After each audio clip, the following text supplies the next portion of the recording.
The door opened, and the face I saw made my blood turn to ice. Before I tell you who it was, stay with me until the end. And please comment what city you're watching from, because this story traveled farther than I ever dreamed. My name is Gloria Whitfield, but most folks call me Glo. I was 68 last fall. 4 days earlier, I had buried my husband of 45 years, Calvin Whitfield. One minute he was planting a spring rose garden, and the next minute I found him on the garage floor, gone. The doctor said heart attack. That word felt too small for what it did to my life. Since the funeral, my house in Prince George's County, Maryland was silent in a way that hurt. I didn't cry much anymore. Not because I was strong, but because I felt empty. I moved through the rooms slowly, touching Calvin's mug, Calvin's jacket, Calvin's chair, as if any of them might pull him back. That afternoon my phone rang. The number was strange. I almost let it go to voicemail, but something told me to answer. "Mrs. Gloria Whitfield?" a man said. "Yes, my name is Maurice Langston. I'm your husband's boss at Langston and Pierce Financial in Washington, D.C. I knew the name. Calvin had worked there for 30 years. "I'm very sorry for your loss," Mr. Langston said. "Calvin was one of our best people." "Thank you," I whispered. Then his tone shifted. "Mrs. Whitfield, I found something Calvin left for you. You need to come to my office tomorrow at 10. "What did he leave?" I asked. "I can't talk about it here," he said. "And you must not tell your son or your daughter-in-law about this call. Not a word." "Why?" "Darren is my son." "Because you could be in danger," he said. "Danger from who?" "Please trust me," he said. "Come alone." Calvin was clear. "Only you." The line went dead. I sat staring at the phone, my mind racing. Calvin told his boss to hide this from Darren and LaToya? That made no sense. Darren was our only child. I had raised him with my whole heart, but lately, family had felt different. At the funeral, Darren had held my arm and said, "Mama, we got everything," in a voice that sounded like he was talking to a child. People walked past me to hug him and LaToya, like they were the widowed ones. LaToya cried a lot, but her eyes stayed dry between hugs. I told myself not to judge. Still, the memory made my stomach knot. That night, I barely slept. The house felt like it was holding its breath. Mr. Langston's words kept looping in my head. "You could be in danger."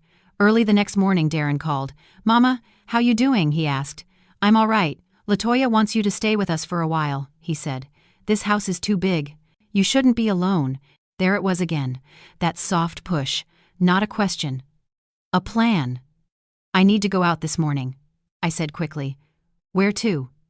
"Pharmacy," I lied. "Blood pressure pills. I can bring them." "No, baby. I can drive. I'm not helpless." He sighed. "Okay. Just be careful. Call me when you get back." "I will." When I hung up, my hands were steady, but my heart was not. I hated lying to my son, but a small alarm bell was waking up in me. I kept hearing Calvin's voice in my head. He used to tell me, "Glo, don't let anybody make you smaller." Sitting there, I realized I had been shrinking for years without noticing. I didn't know what waited for me downtown, but I was done shrinking, starting that very morning. At 9:30, I put on the navy suit Calvin loved. He used to say, "Glo, that color makes you look like you know who you are." I needed to be that woman again. The drive into D.C. felt like moving through fog. The city was busy and bright, like nothing had happened. I gripped the wheel and told myself, if I'm walking into danger, I need my mind clear. Langston and Pierce was a tall glass tower downtown. Inside, everything smelled clean and expensive. A young receptionist with braids smiled. "Good morning. How can I help you? I'm here to see Mr. Langston." She checked her screen. "Mrs. Whitfield?" "Hez, expecting you. Elevator C. Executive floor." In the elevator, I watched my face in the shiny doors. I looked tired, but my jaw was set. "Wake up, Glo," I whispered. The executive floor was quiet, the carpet thick. A man led me to a wide door. "Mr. Langston will see you now." I stepped into his office. It was huge, with windows that showed the whole city. Dark wood, neat books, white lilies on a side table. The room felt calm, but also like it could bite. Maurice Langston stood to greet me. Mid-50s, salt and pepper hair, kind eyes behind a serious face. He shook my hand. "Gloria, thank you for coming. I'm truly sorry." "Thank you," I said. He walked to a cabinet and pulled out a thick folder. Calvin's name was written on the front in his own handwriting. Seeing it hit me hard. "Calvin asked me to give you this if anything happened to him, Mr. Langston said. "Anything," I repeated. He meant his death? Yes. He knew something was coming? "I don't know what he knew," Mr. Langston said. "But he was worried about you. He said you might not believe what you were about to read. And he begged me to keep Darren and LaToya away until you were safe." Safe. That word landed like a stone. I looked at him. Why would my son be a danger to me? Mr. Langston's eyes softened, but his voice stayed firm. "Gloria, I wish I didn't have to answer that, but Calvin was very specific." My heart started to beat faster. Then someone knocked on the door. A hard knock. "Excuse me," Mr. Langston said. But before he could move, the door swung open. Darren walked in first, tall and tense, like he owned the air. LaToya was right behind him, her face tight with a smile that didn't feel friendly. "Mama," Darren said, looking at me like I'd done something wrong. "What are you doing here?" And that was the moment my blood turned to ice. For a second, none of us moved. Darren stared at the folder on Mr. Langston's desk. LaToya's eyes jumped from me to him, then back to me, like she was measuring how much I knew. Mr. Langston rose slowly, his voice calm but sharp. "This is a private meeting," he said. "Gloria is here at Calvin's request." Darren stepped closer. "My mother isn't in a condition to be meeting people alone. She's grieving. She needs family, not business talk." I heard the word condition, and something inside me went quiet and cold. 4 days ago I would have folded, but right then, with my son leaning over me like I was a child, a small spark of anger woke up. "I'm fine," I said. "I came because Mr. Langston asked me to." LaToya gave a soft laugh that didn't reach her eyes. "Glow, honey. We were worried. You weren't home. We thought maybe you forgot to tell us where you were going." "I didn't forget," I said. "I didn't tell you." Darren blinked. "Mama, what is that supposed to mean?" Mr. Langston looked straight at them. "I won't discuss Calvin's materials with anyone but Gloria. Please wait outside." LaToya's smile slipped for half a second, like a mask cracking. Then she put it back on. "We only want what's best for her." "What's best for me," I said quietly, "is to breathe." Darren opened his mouth to argue, but I lifted my hand. "Darren, I need a minute. If you love me, you'll give me that." He looked at LaToya. She nodded, tight-lipped. They backed toward the door. "Well, be right outside," Darren said. "Don't let anyone confuse you, Mama." When they left, the air felt lighter, but my chest still hurt. Mr. Langston sat down again. "Gloria," he said gently, "I'm sorry they came in like that." I shook my head. "How did they even know I was here?" "I don't know," he said. "But Calvin feared they would try to stop you." He touched the folder. "We don't have to talk about this right now if you need time." "No," I said, looking at Calvin's handwriting. "I need to know why he wanted me here." Mr. Langston nodded. "We will. But first, you should understand what your husband faced these last months." As he spoke, my thoughts slipped backward, like a door opening to a room I didn't want to enter. 4 days earlier, I was sitting in the front pew of New Hope Community Church. The morning was gray and wet. The church smelled like old wood and lilies. Calvin's photo stood by the pulpit, smiling in his tan yard-work hat. I stared at it, waiting for my heart to catch up. People filled the pews. Co-workers from Langston and Pierce, neighbors, distant cousins. Each time the doors opened, I still half expected Calvin to walk in behind them. He didn't. Darren and LaToya arrived early, dressed perfectly. Darren kissed my forehead. "Just sit and rest, Mama. We'll handle everything." I nodded because I couldn't speak. Grief had wrapped me in cotton. During the service, folks came to hug us. Most stopped at Darren first. "We're so sorry, son," they said. LaToya leaned into each hug with careful tears. People looked at me with that soft, worried look that says, "She's fragile." Behind me, I heard a whisper. "Poor Mrs. Whitfield. She won't last long without him." I wanted to stand up and say, "I am not a thing to pity. I am Calvin's wife," but my mouth stayed shut. Then I heard LaToya murmur to a cousin, "She's been forgetting things lately. We're keeping a close eye on her." My head snapped toward her. Forgetting? I wasn't forgetting anything. I was grieving. Darren didn't correct her. He just nodded, slow and serious, like she had spoken a fact. That nod stung more than the whisper. After the service, we went to Rose Hill Cemetery. The wind was cold and leaves spun across the grass. When they lowered the casket, I finally cried. Darren held me, but his arm felt stiff. Latoya rubbed my back in slow circles like she was calming a child. Back at the house, people gathered for food Latoya had arranged. She moved through my kitchen like she owned it. I sat in my chair by the window, watching her direct everyone, and it felt wrong to see my home run without Calvin's voice in it. Latoya brought me tea. "Glow, you should rest." "I'm all right," I said, though my voice was thin. Darren sat across from me. "Mama, we need to talk about the house." My stomach tightened. "Talk about what?" "This place is too big for you now," he said. "We don't feel safe leaving you here alone." "This is my home," I answered. "We know," Latoya said, taking my hand. "But Magnolia Place is lovely. It's not a nursing home. It's senior living, with a clinic and activities." The word clinic made me feel like I was being packed away. "I'm not going there," I said. "I still know my own mind." Darren sighed. "We're just planning ahead." The way he said it made me feel like I was already gone. Then the phone rang. Darren went to the kitchen. I heard him say, "Yes, I'm handling it." He returned with a tight face. "Someone from Dad's job called. They wanted to talk to you about paperwork. I told them you were resting, so they can talk to me." "What paperwork?" I asked. "I don't know. Nothing you need to worry about. Calvin worked there 30 years, I said. "If they asked for me, I want to hear it." Darren's tone sharpened. "Mama, you need to heal. I'll take care of legal stuff." Latoya added softly, "Let us carry the burden." Burden. Another word that made me feel small. That night, after everyone left, I sat on my bed, staring at the empty pillow beside mine. The quiet pressed on my ears. I kept replaying the day. Latoya saying I forget things. Darren acting calm like nothing could touch him. Their talk about my house as if it wasn't mine. And that call from Calvin's office that Darren shut down. At the time, I told myself grief was twisting my view. Grief makes shadows. But now, those shadows had shapes. He had seen things I hadn't, and I hated that part of me wanted to defend Darren anyway. A mother's love is stubborn. Even when the facts look ugly, your heart keeps searching for a good reason.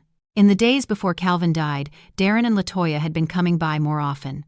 They would show up just to check on us, usually with groceries I didn't ask for. I thought it was kindness.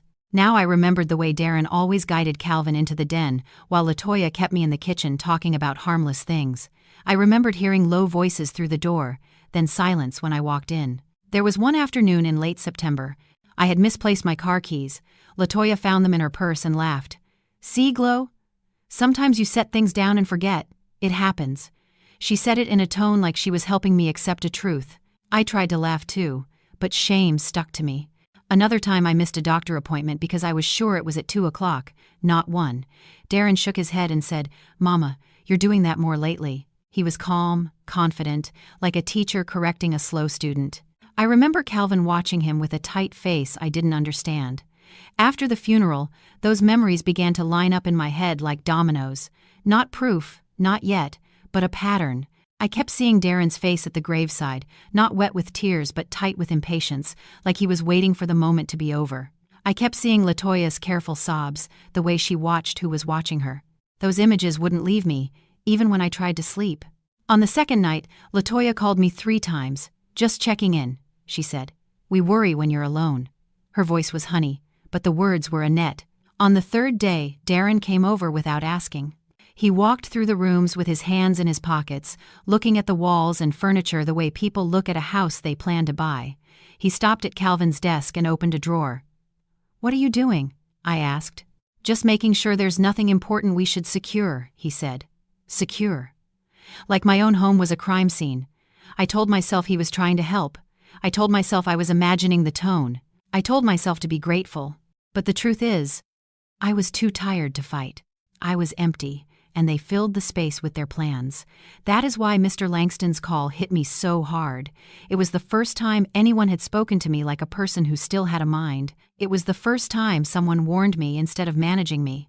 Sitting at the funeral lunch, I had felt like the world was pushing me toward a corner. Sitting in the CEO's office, I felt the corner open into a hallway. A scary hallway, yes, but a path I could walk on my own feet. Darren and Latoya didn't know that. They still thought the fragile story would work. They still thought grief would keep me quiet. And maybe it would have, if Calvin hadn't left a trail for me to follow. Mr. Langston's voice pulled me back. Mr. Langston's voice was calm, but my mind was already slipping backward to the day after Calvin's burial, when Darren and LaToya first tried to move me out of my own life. After the cemetery, people came to our house for coffee and food. The afternoon sun was, and a cool wind pushed red leaves across the driveway. That day I saw the dance, and felt only the empty space beside me. Inside, the church ladies set out trays. Neighbors hugged my son, my cousins washed dishes. I sat in my chair by the window, the one Calvin bought me for our anniversary, and watched the front yard like I was waiting for him to come home. Grief makes you do foolish things. It makes you hope for impossible ones. LaToya ran the gathering like a hostess in a hotel. She told people where to sit, when to eat, what to take home. Every few minutes, she touched my shoulder and said, "Glow, honey, you're doing so good." Her voice was sweet, but it didn't feel like comfort. It felt like managing. When the last visitors finally left, the house went quiet in a way that made my ears ring. Darren shut the door and turned to me. "Mama, can we talk?" he said. I nodded. He sat on the couch across from me. LaToya sat beside him, straight-backed, hands folded in her lap. For a heartbeat, I thought we were going to share memories of Calvin, maybe cry together. Instead, Darren cleared his throat. "LaToya and I don't think you should stay here alone," he said. The words were so quick and sure that I almost didn't understand them. "What? This house is too big," he went on. "You've got stairs, a yard, all this space. After what happened with Dad, it's not safe." LaToya reached for my hand. "We're worried about you, Glow. You've been through so much." I pulled my hand back gently. "I've lived here almost 40 years. I'm fine." Darren sighed like a teacher with a stubborn student. "Mama, you're grieving. You're not thinking straight." That sentence landed hard. I was grieving, yes, but my mind was still mine. I felt a little spark wake up behind my ribs. "I'm thinking straight enough to know this is my home," I said. LaToya smiled, careful and bright. "Nobody is saying it isn't, but Magnolia Place is lovely. It's senior living, not a nursing home. You'd have nurses nearby, friends, activities. You wouldn't be lonely." She said lonely like it was a sickness and they had the cure. "I'm not going there," I said. My voice was louder than I meant. Darren's eyes narrowed. "Why are you fighting us?" "We're trying to protect you." "I'm not fighting. I'm saying no." He leaned forward. "You're 68. You don't need to prove anything. Let us handle the big decisions right now." Big decisions. He said it like the steering wheel was already in his hands. "I need time," I said. "This place is full of Calvin. I'm not ready to leave." LaToya nodded slowly. "We understand. But your memory hasn't been the best lately, Glow. A place with supervision would help." There it was again. My memory. I stared at her. "My memory is fine," I said. Darren didn't blink. "We've noticed things. The keys, the appointments. You repeat stories. It's normal at your age. Normal, inevitable, out of my control." Heat rose in my chest. "I lost my husband," I said. "That doesn't mean I lost my mind." For a moment Darren looked startled, like he hadn't expected me to push back. Then his face softened into that same pitying calm. "Okay, Mama, let's not get upset. We'll talk later. Not you decide later. We'll talk later," like my no was just a passing mood. Before I could answer, the phone rang in the kitchen. Darren stood up fast. "I got it." I heard his voice through the doorway, low and quick. "Yes. She's here. No, she doesn't need to worry. I'll handle it." He came back with an annoyed look. "Who was it?" I asked. "Someone from Dad's office," he said. "They wanted to talk to you about paperwork. I told them you weren't up for it, so they can deal with me." A cold thread slid through my stomach. "Why would you tell them that?" "Because you need rest," he said. "Impatient now. I'll take care of the legal and financial stuff. Calvin's job is part of my life too," I said. "If they want me, I want to hear it." LaToya stepped in softly. "Glow, those things can be confusing right now. Let Darren help." Confusing, another little shove downward. "I want to speak with them," I repeated. Darren's tone hardened. "Not today." Something in his eyes wasn't concern. It was control dressed up as concern. The spark in me flared, then wobbled under the weight of grief. I didn't want to fight in my living room 2 hours after burying my husband. "All right," I said quietly, hating how small it sounded. Darren relaxed, like head won a round. "Good. Well, handle everything. Insurance, bills, probate, whatever comes." The word insurance made me look up. Calvin had never talked numbers with me. Hearing Darren say it so easily felt strange. "You've been discussing insurance?" I asked. He paused a beat too long. "Dad mentioned it months ago. We were planning ahead." Planning ahead, the same phrase LaToya had used in the church hallway. It sounded less like love and more like a script. They stayed another 20 minutes, moving things around, helping. Then they left, promising to return the next day. When the door closed, my house felt different, like the walls had shifted while I wasn't looking. I wandered upstairs and sat on the bed I'd shared with Calvin. The pillow beside mine was still indented from his head. I pressed my fingers into it and finally let myself cry. Not loud, not dramatic, just the kind of crying that sneaks out when your body is too tired to hold it in. After a while, I went back down to Calvin's desk. I opened the drawer Darren had checked earlier, looking for something, anything that still felt like my husband. Under a stack of receipts, I found a slim notebook I didn't recognize. My breath caught. I opened it. Calvin's handwriting filled the pages. Not long entries, just clean notes with dates. Darren came over while Glow was at church, asked again about power of attorney. LaToya says Glow is forgetting.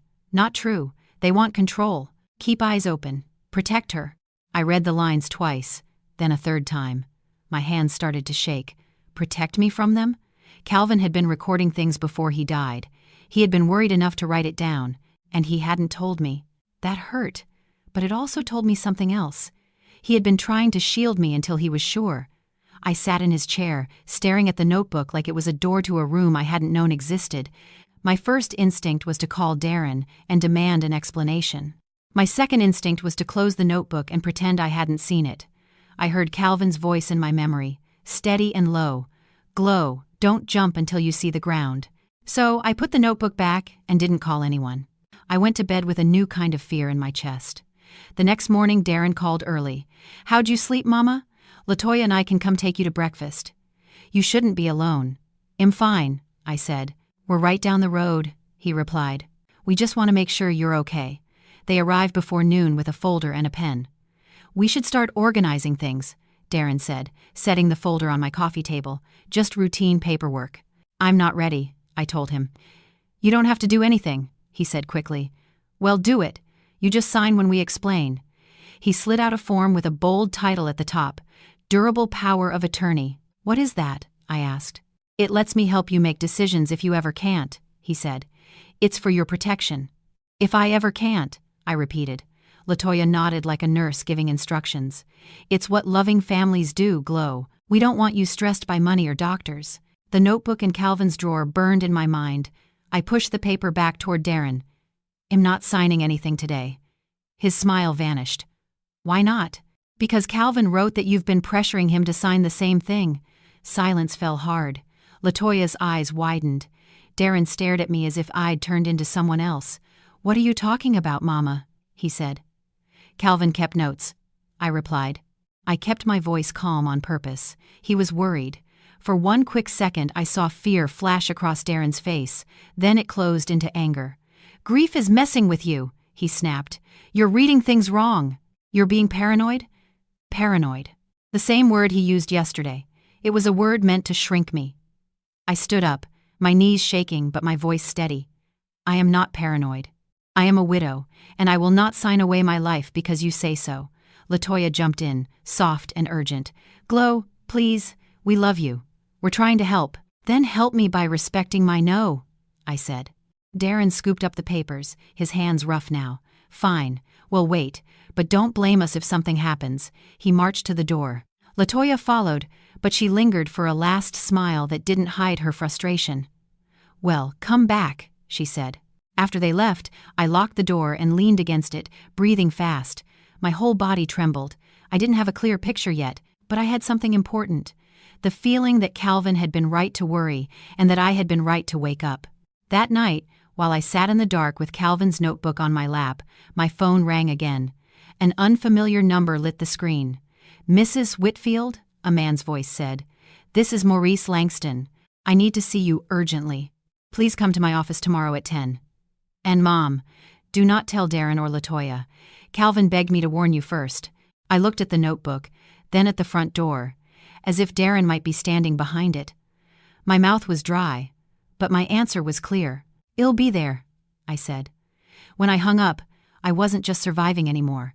I was choosing to follow the trail my husband had left, even if it led into a storm. I sat at my kitchen table for a long time after that call. The house was dark except for the little lamp over the sink. Calvin's notebook lay open in front of me like a quiet witness. I read the last line again, "Protect her." My throat tightened. He had been trying to talk to me, even after he was gone. Outside, the neighborhood was calm. A dog barked once, then went quiet. Inside, my mind was loud. Part of me wanted to call Darren right away and demand to know why his father wrote those notes. Another part wanted to call Latoya and ask why she kept saying I was confused. But the strongest part of me, the part Calvin always trusted, said, "Wait, listen, learn the truth first." So I didn't make a single call. I washed my face, locked the doors, and went to bed with my phone on the nightstand. I slept in short pieces, waking every hour, as if my body would not let me rest until I understood what was happening. At 6 in the morning, I got up and made coffee. The air smelled like fall rain and old wood. I walked through the living room and looked at the family photos on the wall. Calvin and me on our wedding day, smiling so wide our cheeks looked like they might split. Darren at 5 years old, holding a toy fire truck. Darren at high school graduation, taller than Calvin already. Latoya in a bright yellow dress at their wedding, hugging me with a grin that looked sweet back then. I had trusted that grin. I had. I heard Darren's voice in my head from the day before. "Grief is messing with you." I knew grief could mess with time and sleep. But grief didn't invent written notes in Calvin's hand. Grief didn't make my son's eyes flash fear when I said the word power of attorney. No, something real was moving under my feet. I could feel it. I went upstairs and dressed slowly. I chose the navy suit Calvin liked, not because I wanted to look fancy, but because it made me stand straighter. I pinned my small pearl earrings on and smoothed my hair back. In the mirror I saw a woman with tired eyes but a steady mouth. "Wake up, Glow," I whispered again. "You're still here." At 7:30 Darren called. "Mama, good morning. You up?" "Yes, baby. How you feeling today?" "I'm doing okay." "Latoya and I were thinking," he said, careful and sweet. "Maybe you should come stay with us for a few days, just until you feel stronger." "I appreciate that," I said, keeping my voice light. "But I'm all right at home." "But you shouldn't be alone," he pressed. "We worry." "I hear you," I replied. "It'll be fine." There was a pause. I could almost see him frowning. "You got any plans today?" I felt my heart jump, but I didn't let my voice show it. "Just the pharmacy. I need to refill my blood pressure pills. I can pick them up." "I already told you. I want to drive myself. The doc says movement is good for me." He let out a long breath. "Okay, just be careful, and call me when you're back." "I will." When I hung up, my hands shook a little. I hated this lie more than the first one. But I also knew that if Calvin had asked Mr. Langston not to tell Darren, then my son didn't deserve my trust right now. Trust had to be earned, and mine was on hold. At 9, I slipped Calvin's notebook into my purse. I didn't know why. Maybe I just needed a piece of him with me. I locked the house, walked to my car, and sat there for a moment with my hands on the wheel. The sunrise lit the wet street in soft gold. I breathed in slow. "You can do this," I told myself. "You are not fragile. You are awake." The drive into Washington, D.C. took about 40 minutes. Traffic was busy, but my mind was busier. I kept replaying small moments from the last year, like beads on a string. Latoya offering to help with the mail. Darren asking Calvin private questions in the den. The way Latoya would tilt her head and say, "You already told me that, Glow," even when I was sure I hadn't. The way Darren would find things I was missing and then look at me sadly, like I was slipping away. Back then, I had believed them. I had even apologized for losing things I knew I hadn't lost. I had started watching myself too closely, the way you watch a glass on the edge of a table, waiting for it to fall. By the time I reached the glass tower of Langston and Pierce, my fear had changed. It was still there, but it had a spine. I parked, took my purse, and walked inside. The lobby was cool and bright. People in suits moved fast. Nobody looked at me twice. I liked that. I didn't want pity. I didn't want managing. I just wanted truth. The receptionist from yesterday smiled. "Mrs. Whitfield, welcome back. Mr. Langston is expecting you." My stomach flipped. "Thank you." She guided me to the executive elevators. My shoes clicked in a steady rhythm that sounded braver than I felt. The elevator whooshed upward. I watched the numbers climb. 10, 12, 15, 20. Each floor felt like a step away from my old life. On the executive level, everything was quiet. The air smelled like lemon polish. A security guard nodded as I passed. The assistant led me to the big door again. "Go right in, Mrs. Whitfield." Mr. Langston stood when I entered. He looked even more serious today, like a man carrying a heavy box. "Gloria," he said, "thank you for coming so quickly." I sat across from him. "You said Calvin left something, and you said I could be in danger. I need to understand why." He nodded. "You will. But before I open this folder, I want to say one thing clearly. None of what you are about to hear is your fault. Elder financial abuse can happen in families that look fine on the outside. It happens because people get greedy, not because someone is weak." Hearing him say that made a tight knot loosen in my chest. "Thank you." He slid the thick folder toward me. Calvin's handwriting was on the front. "Over the last 6 months," Mr. Langston said, "Calvin came to me more than once. He was worried about what Darren and LaToya were doing behind your back. He asked me to hold these documents for you, in case something happened to him." My breath caught. Behind my back? Mr. Langston opened the folder. Inside were pages of notes, copies of legal forms, and photographs of papers I didn't recognize. I saw Calvin's neat script, his dates, his careful underlining. It felt like he was sitting beside me, pointing. "One more thing," Mr. Langston added quietly. "Calvin insisted that if something went wrong, I should call you first and warn you not to involve your son or daughter-in-law. He said they might try to stop you from learning the truth. He also said you might not be safe at home once you knew." My mouth went dry. "Why would he say that?" Mr. Langston looked into my eyes, steady as stone. "Because he believed they were planning to take control of your money and your decisions by declaring you incompetent. He feared they were already putting pieces in place." I felt the floor tilt. I gripped the arms of the chair. "That can't be right. Darren loves me." "He may love you in his own way," Mr. Langston said gently, "but love doesn't excuse harm. Calvin had evidence. I need you to see it." He reached for the top document. I swallowed hard and nodded, even though my hands were cold. In my mind, I saw Calvin in the garage that morning, his lunch still on the counter, his gardening gloves by the door. He had not left me unprotected. He had left me a map. Whatever this map showed, I would follow it, step by step, until I understood everything clearly. Before he could speak another word, the knock exploded on the door, loud enough to make me jump. Mr. Langston froze. My heart slammed against my ribs. The door opened, and that was when I saw who was standing there. Darren and LaToya stood in the doorway like they had been tracking me all morning. Darren tried to smile, but his jaw was tight. LaToya's eyes landed on the thick folder on Mr. Langston's desk before she even looked at me.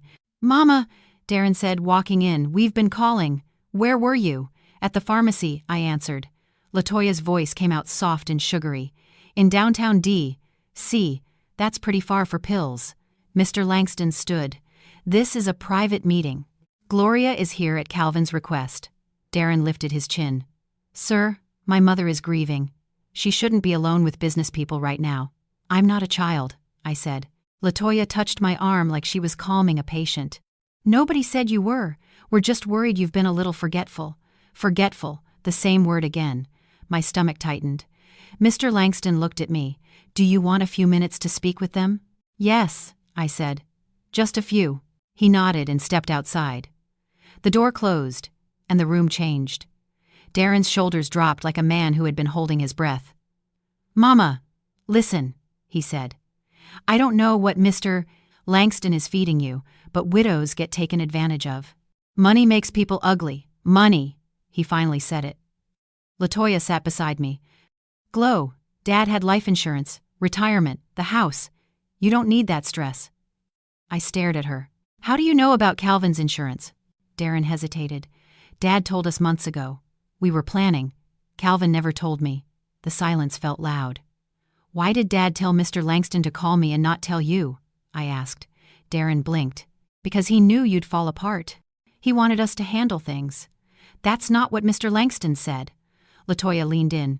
Grief can make your mind fuzzy glow. If you feel confused, that's normal at your age. Well, take care of you. My mind isn't fuzzy, I said. You lost your keys, missed an appointment, repeated stories, she said gently. It happens. It happens to everyone, I replied. It doesn't mean I'm losing myself. Before Darren could answer, the door opened. Mr. Langston came back inside. Thank you, he said calmly. Gloria, are you ready to continue? Yes. He sat, opened the folder, and spoke to all of us. Calvin asked me to show Gloria what he documented. Darren, Latoya, you may listen, but do not interrupt. Darren's lips pressed tight. Latoya folded her hands and stared like she was in court. Mr. Langston slid the first page toward me. It was a legal form, with Calvin's signature crossed out. This is a power of attorney transfer, he said. It would have given Darren control over your finances and medical decisions if Calvin died. My hands went cold. I looked at Darren. You wanted this? We wanted to protect you, he said quickly. Dad was sick. We were trying to help. Mr. Langston turned another page. Calvin wrote notes about the pressure he felt. He read. Darren brought the paper again. Angry when I refused, Darren snapped. That's not Mr. Langston raised a hand. No interruptions, he kept reading. Latoya keeps saying Glow is forgetting. Not true. She wants me to believe it. Latoya's voice shook. I never said that. Mr. Langston didn't look up. He slid more pages forward, dates, short quotes, calm handwriting. Calvin had copied their words like he was building a wall brick by brick. Gloria, Mr. Langston said to me. Calvin came to my office 3 times this summer. Each time he looked more tired. He wasn't a man who scared easily, but he was scared for you. He said, Mo, I think they're setting Glow up. I need proof before I confront them. So he started writing everything down. I swallowed hard, hearing that steady nickname for Mr. Langston, the same one Calvin used at home, made the room feel smaller and more personal. Calvin had stood here, in this very chair, trying to protect me while I was watering my plants and wondering why I felt so lost. Mr. Langston tapped another note. He also hired a private investigator, Darnell Cross. Not to hurt anyone, just to see the truth clearly. Darren stiffened. A private investigator?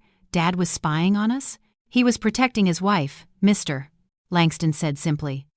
I looked down at my hands in my lap. They were the same hands that cooked birthday dinners, folded school shirts, and held Calvin's when he was scared. Now they trembled, but not because they were weak.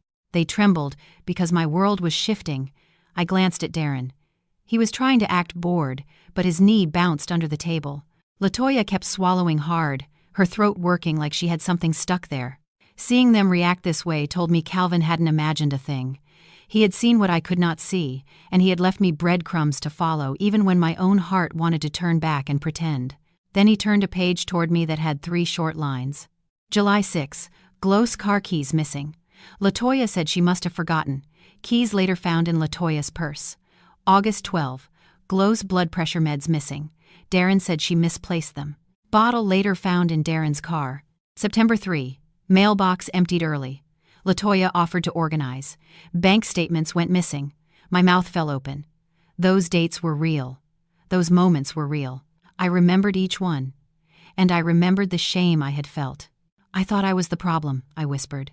Latoya blurted, That's not fair. I was helping her. Mr. Langston held up his hand again. You will wait. He read another piece of Calvin's writing, and his voice stayed calm, but I could hear the hurt under it. They keep repeating the same words, fragile, confused, too old to decide.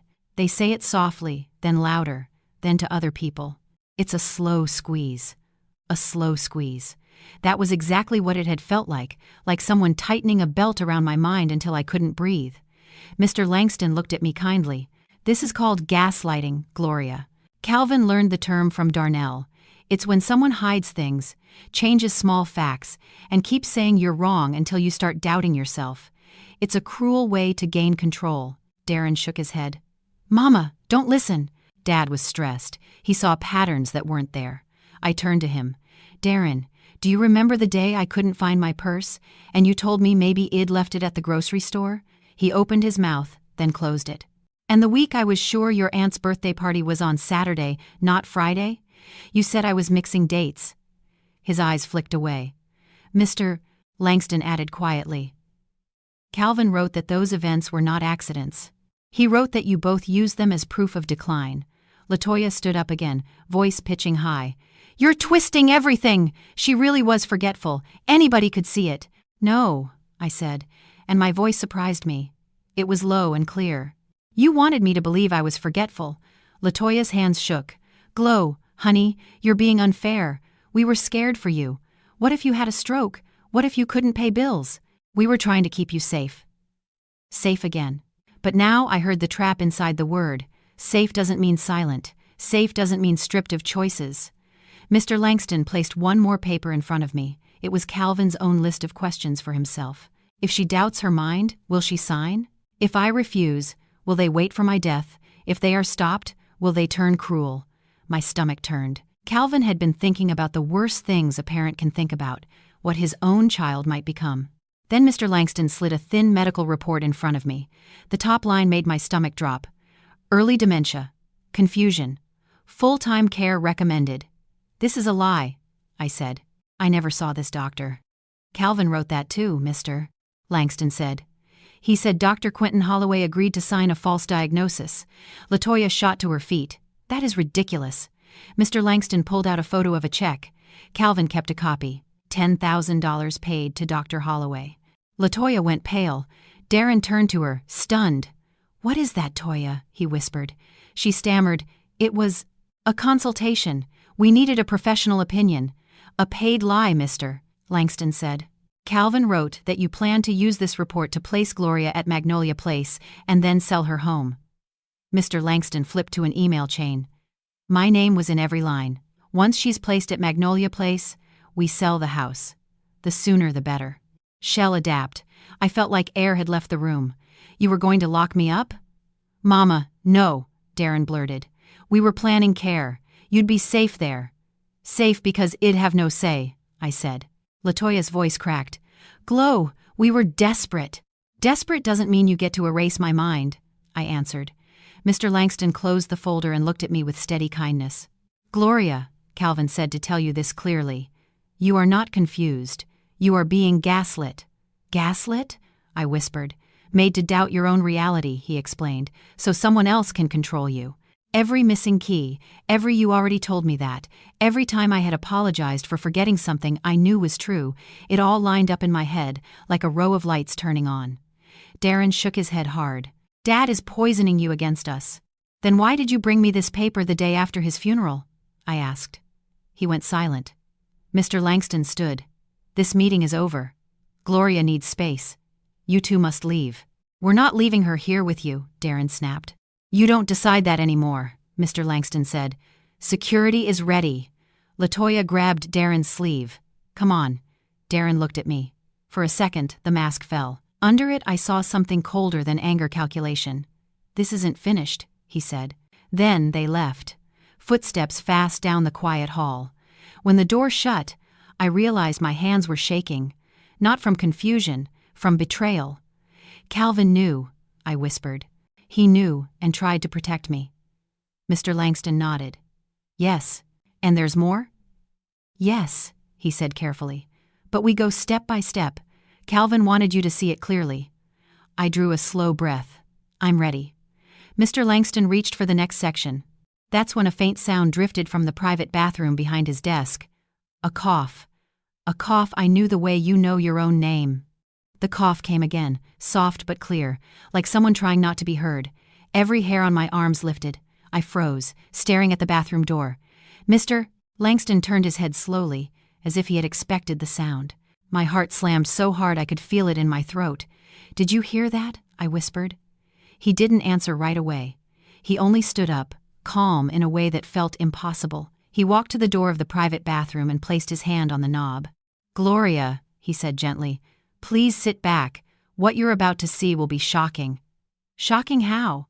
My voice sounded small, even to me. The door cracked open. A slice of light fell across the carpet. Then a man stepped out. For one wild second, my brain refused to name him. I saw the shape, first broad shoulders, familiar walk, a slow, careful breath. I saw his hands, the hands I had watched for 45 years as they fixed leaky faucets, tied Darren's little shoes, held my face when life was hard.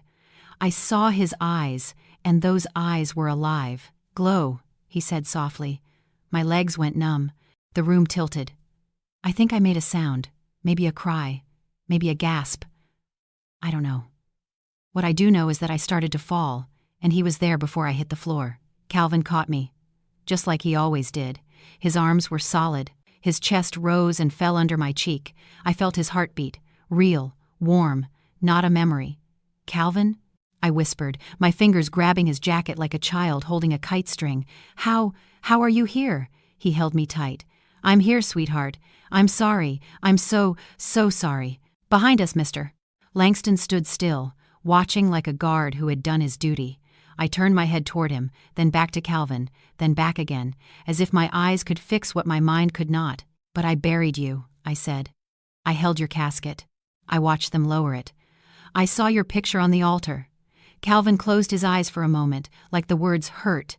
I know what I put you through." My breath came in fast, broken pieces. Are you sick? Is this a trick?" "No trick," he said. "I'm alive.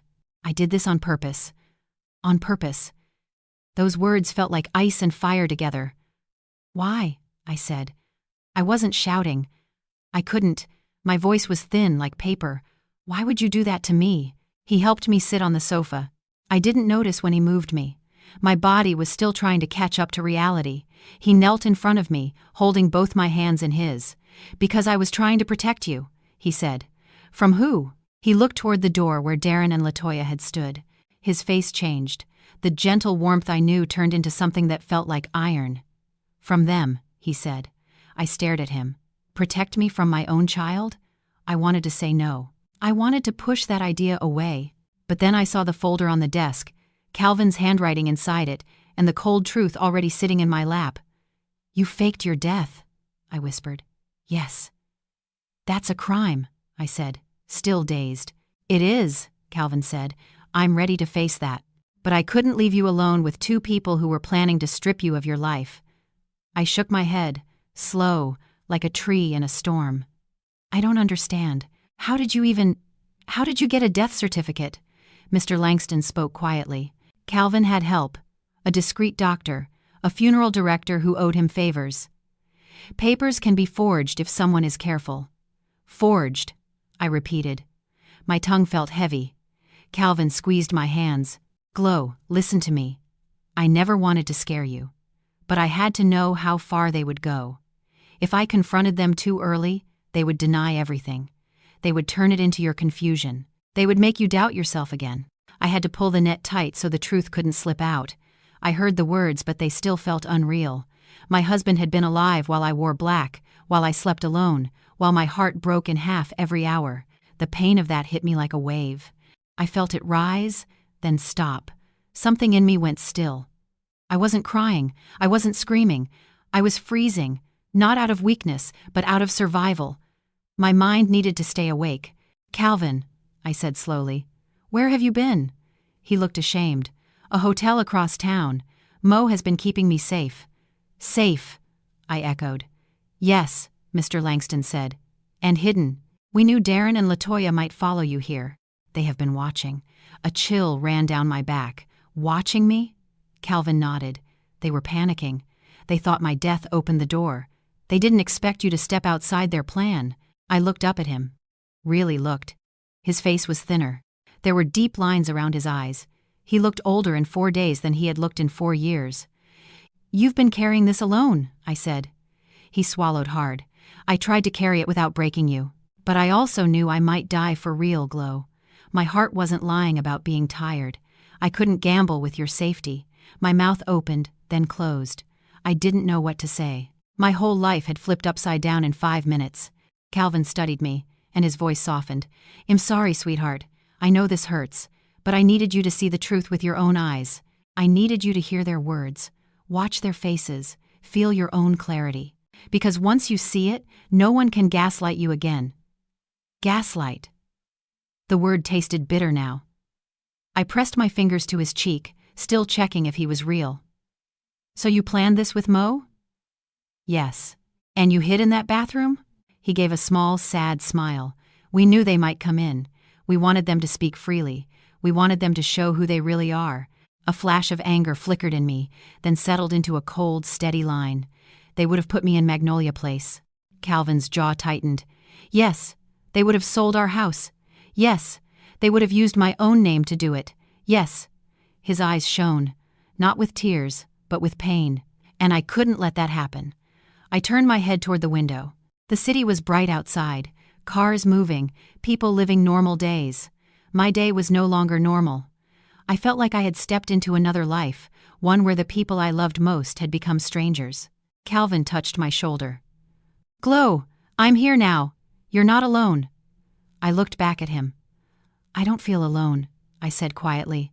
"I feel awake." He nodded, as if that was the best answer he could hear. Mr. Langston cleared his throat. "Gloria, I know your heart is spinning. If you need water, water's good," I said. He handed me a bottle. The plastic crackled in my shaking hands. I took a sip. My throat was dry from shock, but my mind was sharpening. I stared at Calvin again. "So what happens next?" "We keep going," he said. "There's more evidence." Darnell Cross gathered it. "Well, show you everything. Then you choose what you want to do." "What I want to do?" I repeated. The words felt new and powerful. Calvin squeezed my hand. "You still get to decide. Always. If your heart just dropped like mine did, tap like so, I know you're still with me. Because what comes next is even harder, and I don't want to walk it alone." I took another breath. The room was quiet now, but it wasn't an empty quiet. It was the quiet before a storm breaks, and I was no longer standing in the rain without shelter. I had my husband beside me, alive, guilty, brave, and ready. I had a folder of truth on the desk, and for the first time in a long time, I trusted my own mind. "Okay," I said, "show me everything." And as Calvin opened the folder again, I understood the strange mercy in his plan. He hadn't died to escape us. Had lived to save me today. Calvin opened the folder again. He didn't sit this time. He stood by Mr. Langston's desk like a man who had carried a rock too long and finally set it down. I sat on the sofa, still shaken, but my mind felt sharp. I wasn't floating anymore. I was planted. "Glow," Calvin said. "I need you to hear this part all the way through. It won't feel good, but it will be true." I nodded. "Tell me." Mr. Langston laid a stack of photos on the coffee table. Calvin slid them toward me. The first photo showed Darren walking into a casino in Baltimore, hoodie up, cap low, but I knew his shoulders. I knew his walk. A date stamp read the 14th of September 2024.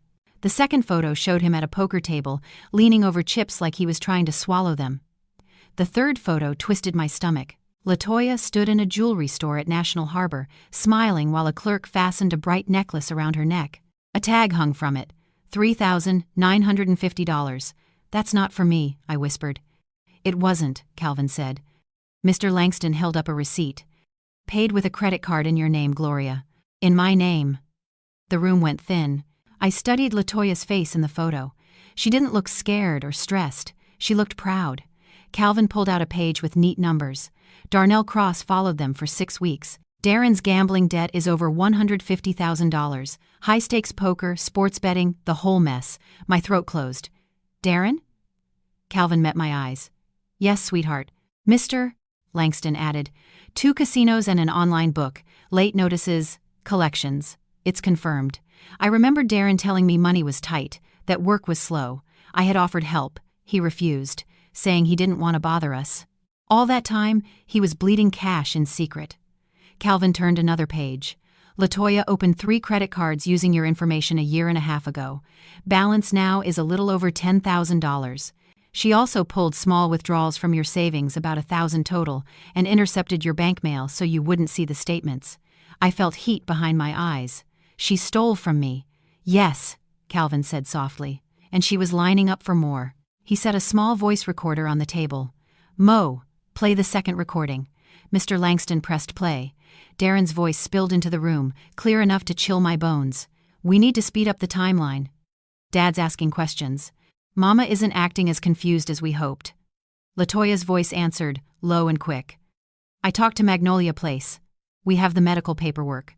Once she's placed, we sell the house right away. Market is hot. Darren asked, "What if Dad objects?" Latoya said, "He won't if we stay calm. We just need him to sign power of attorney first." Then Darren's voice dropped into something flat and ugly. "Dad won't be a problem for much longer." Mr. Langston stopped the tape. The words hung in the air like smoke. I stared at the recorder. What did he mean? Calvin's eyes were wet. I don't know if he meant waiting for me to die or something worse. But I wasn't willing to wait and find out. My stomach turned. I had heard my son talk about my husband like an obstacle. I had heard my daughter-in-law talk about placing me somewhere without asking me. There was no gentle way to hold that truth. All my life I had believed family love was a roof that never leaked. In that moment, the roof cracked. Cold air rushed in, and I understood why Dad had risked everything to keep me safe. I whispered, "They were counting our deaths." Calvin took my hand. "I'm sorry, Glow. But you needed the whole picture." A knock came. Mr. Langston stepped out and returned a moment later. "They're still outside," he said. "Security is holding them back. Darren wants to see you." Calvin's jaw tightened. "Let them in." I looked up, unsure, but he squeezed my hand. They already showed their plan. Now they face it. Mr. Langston nodded to the guard.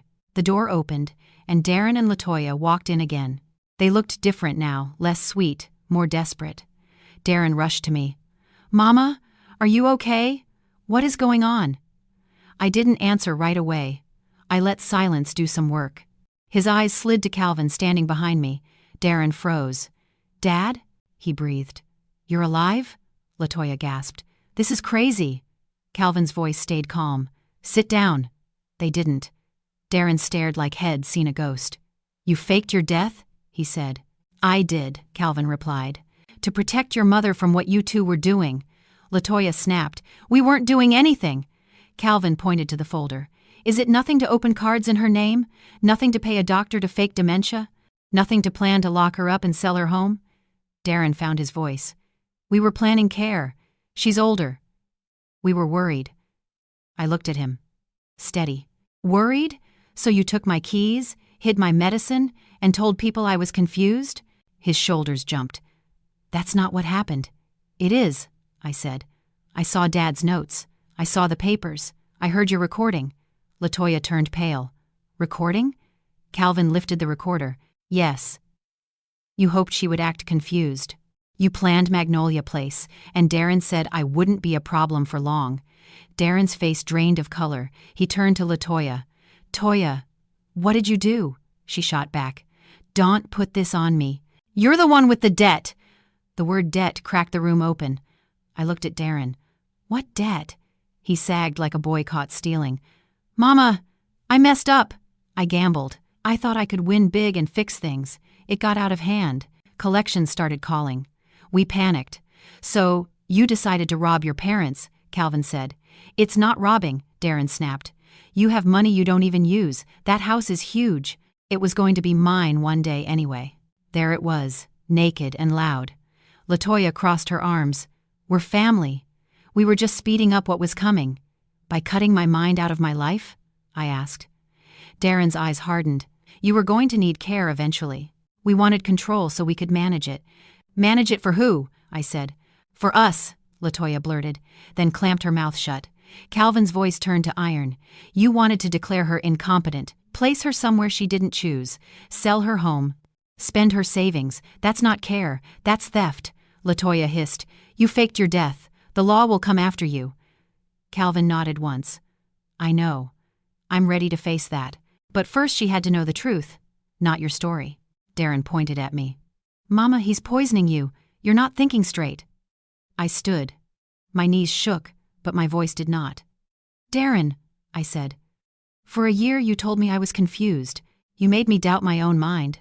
You talked about me like I was already gone. But I'm not gone. I'm right here." He tried to speak. I raised my hand. "No, let me finish. You both decided my life was something you could arrange without me. You used my love like a lever. I see you now, and I trust my eyes." The room went quiet. Even Darren looked stunned by my tone. Calvin stepped beside me. "We're done." "Done with what?" Darren snapped. "Done with your access to our lives," Calvin said. "No power of attorney. no money, no decisions, and after what you planned, we don't want you in our home." "You can't cut me off," Darren said. "I'm your son." "You're my biological son," Calvin answered. "But you stopped being family the day you made our deaths convenient." LaToya scoffed. "She's still his mother." "And mothers aren't bank accounts," I said. Darren stared at me, a long, hard stare. Then his face changed, like a curtain dropping. "Maybe you're right, Mama," he said coldly. "I was tired of pretending I cared. I just wanted you out of the way." The words hit like a slap, but they also closed a door inside me. I didn't feel new pain. I felt clarity. I nodded once. "Then leave." LaToya grabbed his arm. "Well, get a lawyer? Well, fight." Darren straightened, trying to sound brave. "Yeah. Well, prove you faked your death and that Mama isn't competent." Calvin gave a small, sharp smile. "Go ahead. And explain the fake dementia report and the stolen cards while you're at it."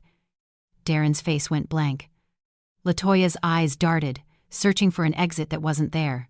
Mr. Langston stepped forward. "Security will escort you out." They didn't argue now. They left fast, footsteps fading down the hall.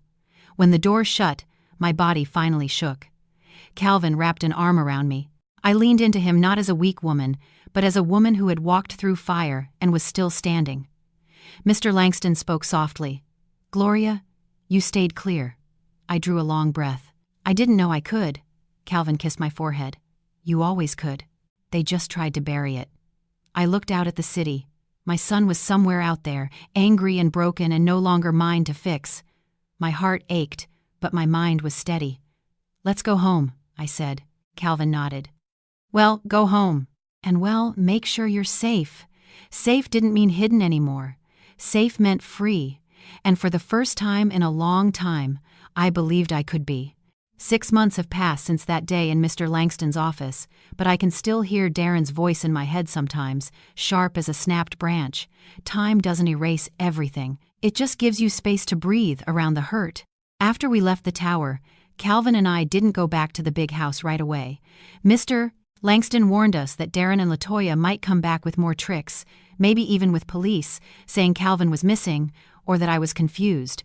So for 2 weeks Calvin stayed in a small hotel near the river, and I stayed home with the locks changed and a new alarm on the door. It felt strange, like living in my own house with one eye open, but I wasn't afraid the way I used to be. I was awake. The legal part was messy, like pulling weeds from clay. Calvin had to admit what he had done. Faking a death certificate is not something a judge smiles at. Calvin paid a fine and did community service at a senior center in D.C., helping older folks learn how to spot scams. The judge listened to the whole story and shook his head slowly. "I see elder financial abuse every week," he told us, "but rarely this planned." He said Calvin's choice was wrong, but he understood why he made it. When the district attorney saw the fake dementia report, the stolen credit cards, and the recordings about Magnolia Place, the focus turned to Darren and LaToya. They tried to say it was a misunderstanding. They tried to say I was sick. But the evidence was clear. Darren was charged with financial fraud and elder abuse. He got probation and had to pay back every cent. LaToya lost her nursing license and faced charges for identity theft. They divorced a month later, blaming each other. I didn't feel joy about any of it. I felt tired. Calvin and I sold the old house. That home held our whole family history, but it also held too much danger now. We bought a smaller place in Cedar Hollow, North Carolina, a quiet mountain town about 3 hours from where we used to live. The house is simple, 1 floor, wide windows, a porch that catches the evening sun, and a patch of land big enough for Calvin's roses. The first morning here, Calvin walked outside with a shovel like a boy. He said, "I'm planting the garden I promised you." I watched him work, the dirt on his knees, the soft whistle under his breath, and I realized something surprising. I felt lighter here. I felt younger. Not because I forgot what happened, but because I wasn't carrying it alone anymore. Still, there were nights I woke up before dawn, staring at the ceiling, thinking, did we do the right thing cutting Darren off? A mother's heart doesn't turn off like a light. It keeps reaching, even when it shouldn't. Calvin would find me sitting in the dark and say, "Glow, you cannot rescue someone who is willing to drown you." He never said it with anger. He said it like a truth he hated but had to live by. We made friends in Cedar Hollow. Our neighbors, Patrice and Alvin Walker, are about our age.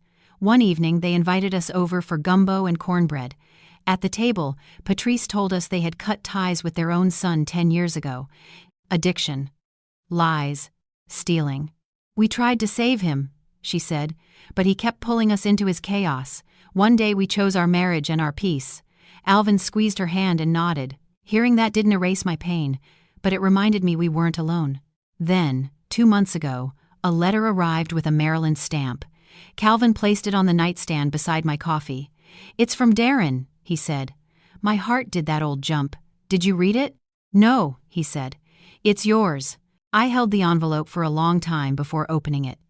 Darren's handwriting looked the same as every Mother's Day card he ever made, but the words inside were different. He wrote that he and LaToya were divorced. He wrote that he was in therapy. He admitted he felt entitled, that he thought he deserved what we had. He said he wasn't asking for forgiveness because he didn't deserve it. He only wanted me to know he understood why we walked away. "If you ever want to talk," he ended, "it'll be here, trying to be better." When I finished, I didn't cry. I didn't smile either. I just felt calm, like a lake after the wind stops. I handed the letter to Calvin. "What do you think?" he asked. "I think he's saying the right words," I said. "But words are easy. Actions are the hard part." Calvin nodded. "And what do you want to do?" I surprised myself with my answer. "Nothing. Not yet. I want to live our life. If someday his actions match his words, we can think again. If they don't, we still have a good life." That evening I wrote a letter too, not to Darren, but to myself. I wrote, "Dear Glow, forgive yourself for loving so hard it almost broke you. Forgive yourself for trusting the people you raised. But also be proud, because when the truth showed up, you stood up with it." Now, as I sit on this porch and watch Calvin water the roses, I feel something I didn't think I'd ever feel again: peace. The kind of peace that has scars, but also sunlight. I don't hate Darren. Hate would tie me to him in a way I don't want anymore. I just let him go, the way you set down a heavy bag after a long walk. Sometimes parents bury a child in the ground. I buried mine in my heart and still found peace in the quiet of dawn. That is the strange, hard gift of the last year. Thank you for spending this time with me. If this story spoke to you, please subscribe so we can meet again. If you have thoughts or a similar experience, share it in the comments. I read them and they matter. And if you want to support the channel, a simple like goes a long way. Tap one of the videos on your screen to keep the stories going, and I'll see you in the next one.